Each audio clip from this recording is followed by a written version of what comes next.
Good evening and welcome to Blueprint Explosive Exclusive. Today we are bringing you our continuing coverage as far as Operation Sindoor is concerned. Viewers, India has avenged the blood of 26 tourists who were killed in Jammu and Kashmir's Pahalgam on the 22nd of April. 15 days after the terror attack in the Kashmir Valley, our forces launched a targeted precision strikes on Pakistan. Now we've hit 9 targets in total, all of which are terror dens. In this operation, which was personally being monitored by the Prime Minister in the thick of the night, 10 members of Jaish-e-Mohammed chief Masood Azhar's family are reported to have been killed in these strikes, particularly in Pakistan's Bahawalpur. Terror camps belonging to Lashkar-e-Taiba and Hizbul Mujahideen have also been blown up. Defence Minister Rajnath Singh has hailed the operation, saying the objectives of the mission have been achieved. साथियों, भारत की सेना ने सटीकता, सतर्कता और संवेदनशीलता के साथ कार्रवाई की है। हमने जो लक्ष्य तय किए थे, उन्हें ठीक समय तय योजना के अनुसार सटीकता से उन्होंने ध्वस्त किया है और किसी भी नागरिक ठिकाने, सिविलियन पॉपुलेशन को जरा भी प्रभावित न होने देने की संवेदनशीलता भी हमारी सेना ने दिखाई है।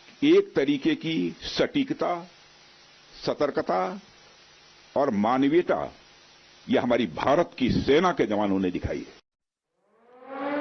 With the operation being successful and terror hubs having been dealt a crushing blow, Pakistan's now resorting to fakery and propaganda to distort the truth. Here on Times Now, we will expose the fake claims being peddled by the Pakistan handlers.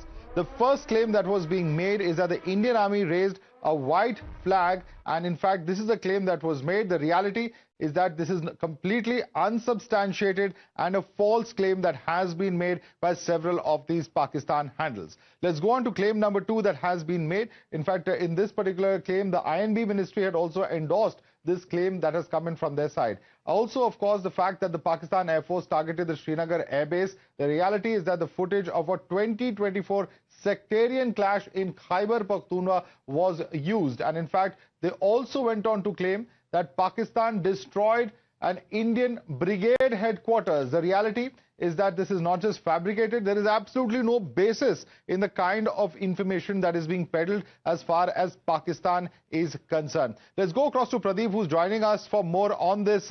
Pradeep, the question that many are asking is this. Pakistan, of course, faced with the humiliation that at the hands of these strikes, which have gone way beyond POK in the past. They've hit in the heartland of Pakistan and therefore is resorting to all sorts of fakery, from the white flag to even talking about Indian brigade headquarters being targeted. You know, clearly it is a very frustrated Pakistan who at the, faced with this kind of an embarrassment is resorting to this kind of fakery.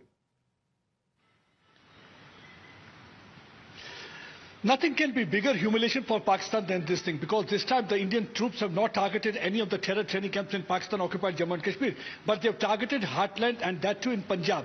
And if we talk about Punjab, this is a homeland for both Nawaz Sharif as well as Shahbaz Sharif, who is the Prime Minister of the country. And the second is the 80% of the Pakistan army is Punjabis. So that's why they are now resorting to fakery, because they know it will not be easy to confront Indian armed forces. That's why we have seen during the last 3-4 decades, they are resorting to proxy war or low-intensity conflict. You rightly said they had shown footage in which that was basically about the Khyber Pakhtunkhwa area. They tried to show that they had targeted Kashmir, Srinagar Air Base. Then there was another that brigade headquarters was targeted. The reality is that Pakistan army has not been able to come towards this side. Yes, only thing they have done is that look at the approach of the Indian troops as well as the Pakistani army. While as Indian troops targeted terror training camps, they targeted terror den, and they are targeting civilians in Poonch and Uri sector, because that's what they had been doing for the last several years, because they know they can't match the might of Indian military. So the best option for them is to go for the softer targets. And most of the houses that have been targeted in Poonch and Uri section and other areas along the line of control are far away from army installation. That means this is a deliberate shelling. Well, cowardly attack on their part. Very clearly, Pradeep, the attempt by Pakistan to obfuscate and then take it out on innocent civilians is very, very clear. They have no other option, in fact, because clearly in terms of military might, they will not be able to respond on this particular scale. upscale. Pradeep, stay with us because there's some more breaking news coming in. In fact, sources are telling telling Times Now that India has briefed 13 envoys of the UNSC, and India has clearly communicated to the envoys that the escalation happened on April 22nd. We are responding to that. India has also said that Pakistan handlers have tried to shield TRF in the past. They've also said if Pakistan escalates further, we can't help it. So these are in fact questions that are of course being raised, and India clearly communicating its position to several of the UNSC members. India has been engaging diplomatically with them in the past as well. Rishabh joining us for more on this. Rishabh, very clear message going out from India to the UNSC members that if Pakistan escalates, we will not be able to help the situation.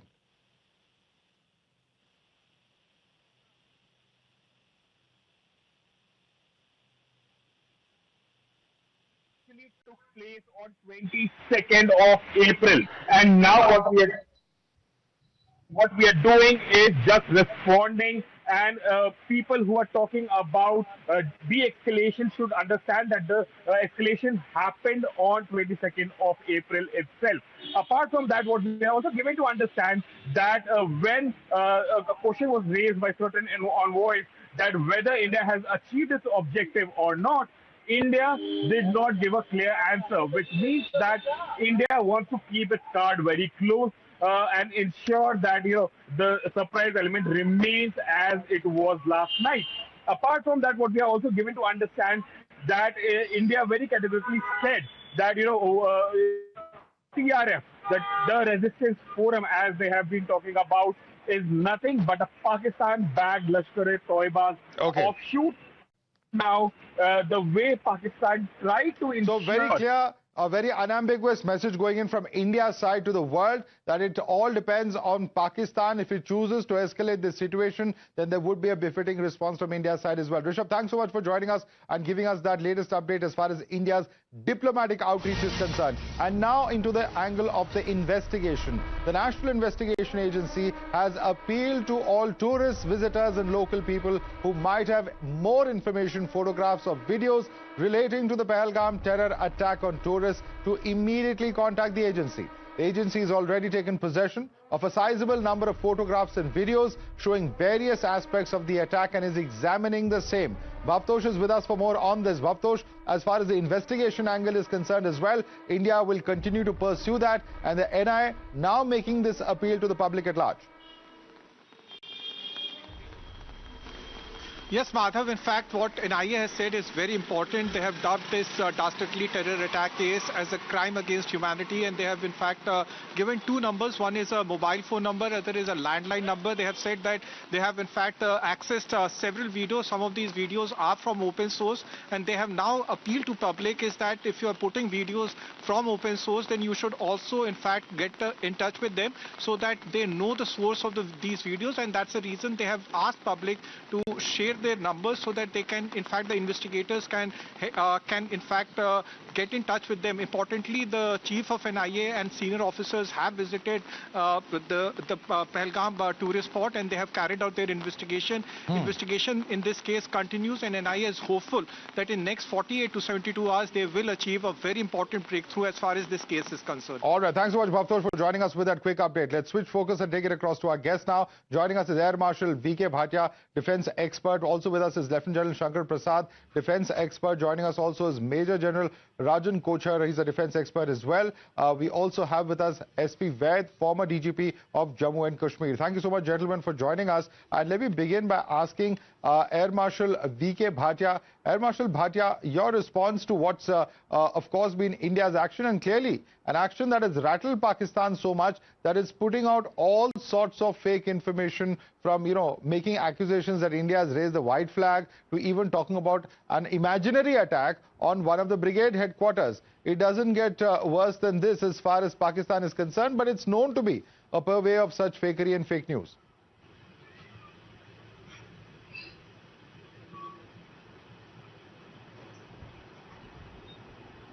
Air Marshal Bhatia, can you hear me, sir? All right, I think the audio is not very clear. Let me take that question across to Lieutenant General Shankar Prasad. Lieutenant General Shankar Prasad, we've seen this in the past as well, that in moments of crisis, Pakistan tries to obfuscate. Clearly, they've been hit very hard where they least expected it, and that's leading to all sorts of fake news being put out by them on the social media and in traditional media as well. Lieutenant General Prasad. Yes, I can hear you. This is a known tradition. This is a known tradition in Pakistan military. They will never accept what has happened. They will come out with their own story. This is not new to us. We've been watching it from the last 1999 Kargil war, and continuously it's been happening. They will deny. But the interesting part is, some people in Pakistan, their ministers will give out some statement. I was recently hearing a statement from one of the ministers saying 50 to 60 jet aircraft from India came inside Pakistan territory. You are also hearing some kind of all photographs coming. You see, the photographs that are coming from Pakistan are not by the Indian journalists there. Those photographs are coming from the local people in Pakistan. We have been watching photographs and videos of the last rites of people who have been killed in this attack. So let us not give any credence whatsoever, Madhav, to these fake news. These fake news mean nothing to us. We are not even concerned with it. We are concerned with accomplishing the task that has been assigned to us, and the task that has been assigned to the agencies, to the military, to the intelligence agencies, to everybody else in the country, is to eliminate terrorists and their backers. I am using the word with great deliberation to say this is what the Prime Minister said. And he also said in Hindi, "Inko chun chun ke marenge." So ye task abhi hona hai. So we still have to complete the task. The task has just begun. We have killed some people. We have seen their photographs. We have shown them that we can get deep inside Pakistan by Air Force, by other means of the army, the missiles, the artillery, and all the things that you're listening since the morning. But the point is simple, that the task has begun, the task has to be accomplished. We are a democracy ruled by a political leader, and the military works under the leadership of the political directive, and we have to fulfill that directive. Quite unlike Pakistan, quite Pakistan, where it is the army chief there who perhaps drives government policy, and it appears to be the case certainly given his public statement before Pakistan carried out that Pahalgam cowardly terror attack. Let's also bring in Air Marshal VK Bhatia, who we were trying to connect with earlier. Air Marshal Bhatia, in terms of communication, India has, put out today proof of the before and after, the moment of the strike, the context of each of those terror camps and which groups were operating from where. India has been very clear in its communication, and as we broke a short while earlier, has also communicated to the UNSC countries that if Pakistan tries any misadventure, then India will not shy away from a retaliation. The ball is firmly in Pakistan's court now, as India has put it across to the world. Very true. The ball is in the court of Pakistan. The point is very clear. What India has approved, that it will seek out the terrorists no matter where they are, and nobody can hide them, and we'll find them, and we will strike them, and we'll destroy them. And that was more or less proved this morning, last night, when 9 different targets were demolished by Indian Air Force firing what I call standoff weapons. We didn't even have to cross the line of control at the international border, but we had the standoff capability where the Air Force was able to select those targets and carry out pinpoint attacks. This is what the capability is today. And Pakistan would do well to remember that they cannot escape this if they act in a manner so despicable as they did in Pahalgam. Absolutely. And in fact, Mr. SP Vaid, if I can bring you in as far as this aspect is concerned as well, Pakistan has no other option but to resort to firing as far as various borders are concerned across from the LOC, and the only people who they are targeting at the end of the day are civilians. But there is just no other option that perhaps they have, because if they are going to engage in a conventional military conflict, they're going to get a bigger reply perhaps, and they know it.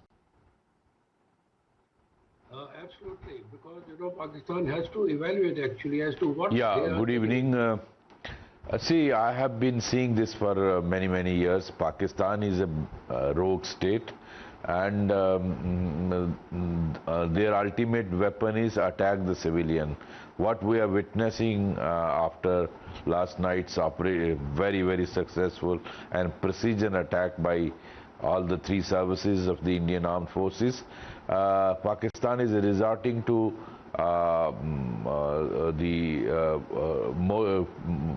mortar firing, artillery firing, all along the LOC, right from Akhnur, Nowshera sector, Rajouri sector, Poonch sector, Uri, Tangdhar, Karna, Keran, all along the line of actual control. And in fact, there have been casualties, about 9-10 casualties in Poonch area, because Poonch, they have an advantage sitting on the hilltop, and we have, unfortunately, population living in the plain, in the valley. So taking advantage of that, they have been targeting, they have no guts to face Indian army, and this is how they attack the unarmed civilians. So Pakistan, वो कहते हैं ना झूठ का पुलंदा. Pakistan is a bloody country of lies. I have never believed them. They always float fakery, and unfortunately some of our media houses pick up their fake news from their handlers. In fact, today also it happened. A newspaper like Hindu carried a news item in the morning. I was seeing on the Twitter from Pakistani handlers, fake news that 3 planes have been brought down by Pakistan. Yeah, anyway, in our effort is just to clarify the facts that have been put forth and are in the public domain. And in fact, that's our attempt is to clarify what fakery Pakistan has been putting out. But let me also bring in Major General Rajan Kochhar. Major General Kochhar, the question that many are asking at this point of time is that also how much of India's effort and the success is owing to our theaterization. The one big difference between the previous strikes and now is that now there has been theaterization. Is there better coordination? Because without the coordination of all the 3 services, this kind of a successful attack could not have taken place.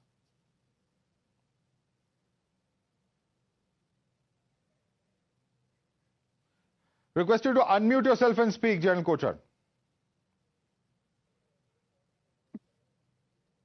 Madhav, theaterization has not yet taken place. You know, it is still in the process of being implemented on ground. Certain procedures have already been made. The SOPs have been made.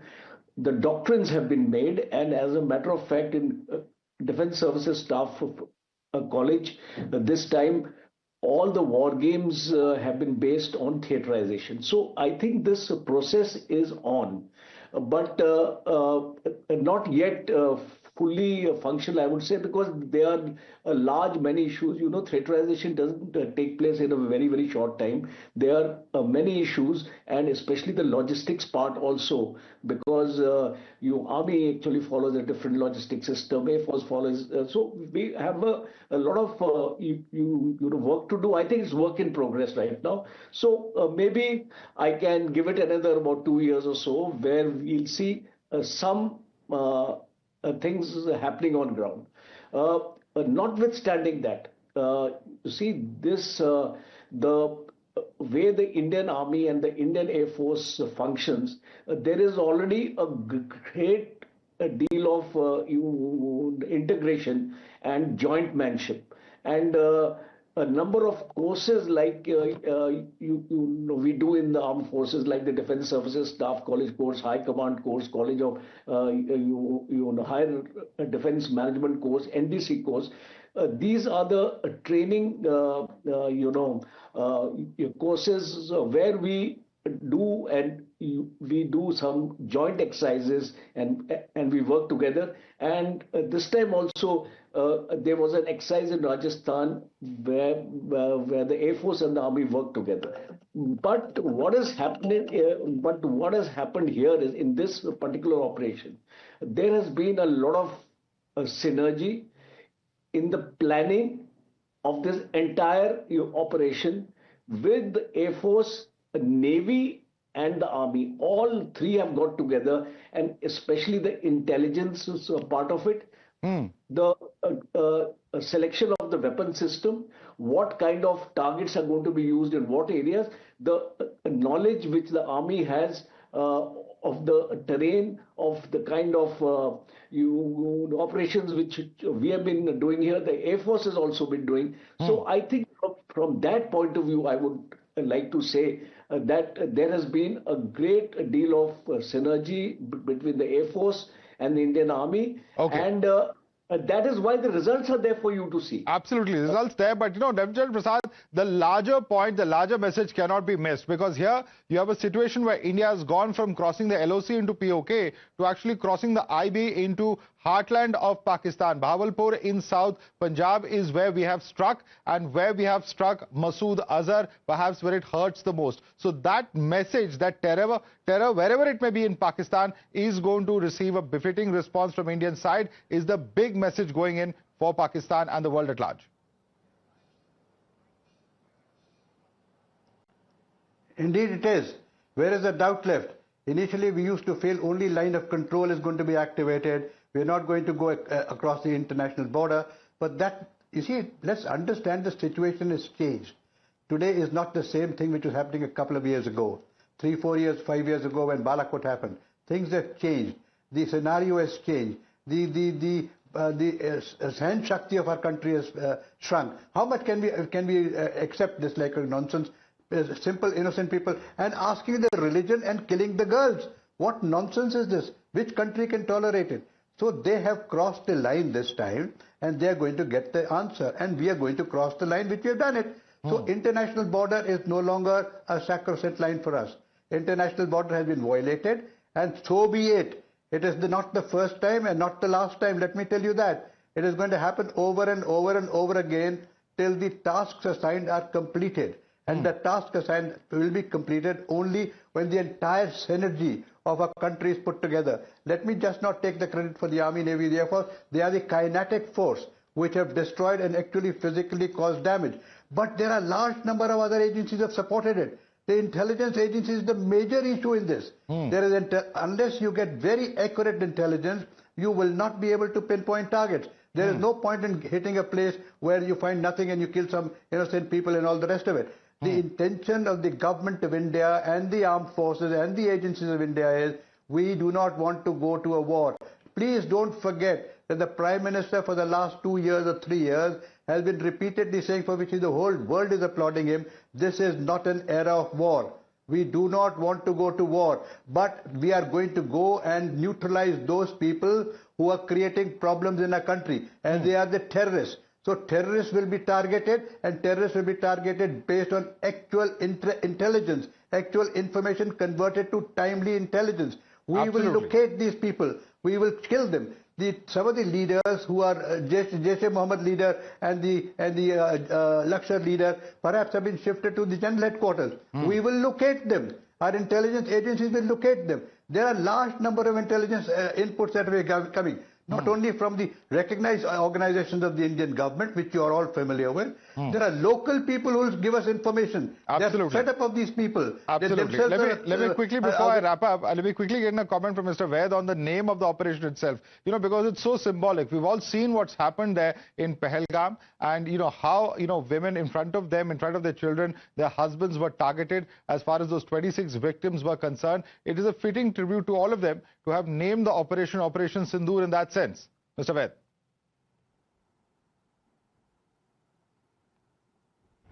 Absolutely. In fact, the selection of the name is so appropriate. Sindoor Mitana, this is what they did. And in fact, today's press conference by two lady officers of the Indian Army and Air Force is a fitting tribute. And as General Saab was saying, I completely agree with him. Behind the scene, there's a lot of role of the intelligence agencies. You know, many people were getting restless that nothing is happening. 12 din ho gaya, 13 din ho gaya. But you must understand, Pakistan is a bloody rogue state. It was shifting the terrorists from camp to camp, from one location to another location. And you need a precise intelligence to hit the right target. So absolutely, and that's what India has delivered. Our defense forces have delivered on that, and clearly, of course, all eyes on Pakistan and what it will do from here on. SP Vaid, as well as Major General Kochar, as well as Lieutenant General Shankar Prasad and Air Marshal VK Bhatia, I'd like to thank all of you for joining us this evening.